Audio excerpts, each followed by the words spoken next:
આધાર card સંબંધિત ગંભીર ભૂલનો થયો પર્દાફાશ પાટણ જિલ્લામાં। પાટણના ભાટિયાવાડ, જ્વાળામુખી અને દુખવાડા વિસ્તારમાં રહેતા 3 જીવિત સિનિયર સિટીઝનોને આધાર ડેટામાં મૃત જાહેર કરવામાં આવ્યા। આ ભૂલને કારણે અરજદારો સરકારી યોજનાના લાભથી વંચિત બન્યા, જેમાં તેમના વિધવા પેન્શન બંધ થઈ ગયા અને બેંકમાંથી નાણાં ઉપાડવામાં પણ મુશ્કેલી થઈ રહી છે।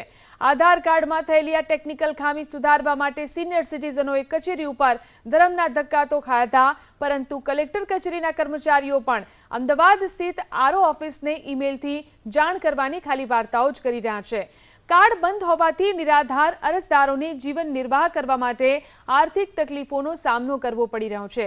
સ્થિતિ તો એવી આવી છે કે આ નિરાધાર સિનિયર સિટીઝનોને હવે જીવન જીવવા માટે પાડોશીઓની ના છૂટકે મદદ લેવી પડી રહી છે। મારું ગુજરાન ચલાવવા માટે મારે ગમે તે થોડું ઘણું થતું નથી, પણ પરાણે કરું છું। અને મારું હું રેશન લેવા ગઈ ત્યારે મારું રેશન મને ના આપ્યું કે તમારું આધાર કાર્ડ બંધ થઈ ગયું છે। એટલે હું ફફડી ધ્રુજારી છૂટી મને, અને હું પાછી આવી। પછી મેં માનસીબેનને કીધું કે મારું આધાર કાર્ડ બંધ થઈ ગયું છે બેન। એટલે એને બાપડીએ દોડ કરીને મારી કામ કર્યું મારું। પણ આ તાલુકા જિલ્લામાં જવું, મહેસાણા જિલ્લામાં જવું તો કે મામલતદારમાં જાઓ, મામલતદારમાં જાઉં તો કે કલેક્ટરમાં જાઓ, એમ દોડાદોડ થઈ। આધાર કાર્ડ બંધ થયું 2 મહિનાથી થયું, એમને ખુદને જાણ નથી।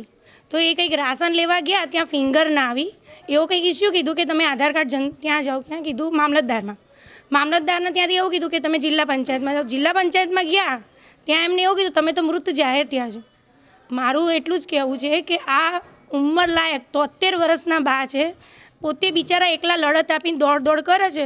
તો મારે સરકારમાં એટલું કહેવું છે કે આવા ગરડા લોકો માટે ઘરે આવે અને આવી તપાસ કરે। અરજદારો તરફથી જે માહિતી મળી છે કે આવી રીતે ટેકનિકલ આધારમાં ઇસ્યુના કારણે 4 વ્યક્તિઓનું પેન્ડિંગ છે, તો એ બાબતે યુઆઈડીના અધિકારી સાથે અમારે મૌખિક વાત થઈ છે, અને એ બાબતે અમે ટેકનિકલ જે પણ છે એ પ્રશ્નોનો સોલ્યુશન કરી અને બનતી ત્વરાએ એમનું કામ થઈ જાય, આધાર કાર્ડમાં કામ થઈને એમને તમામ સર્વિસ મળી જાય, એ બાબતે અમે પ્રયત્ન કરીશું।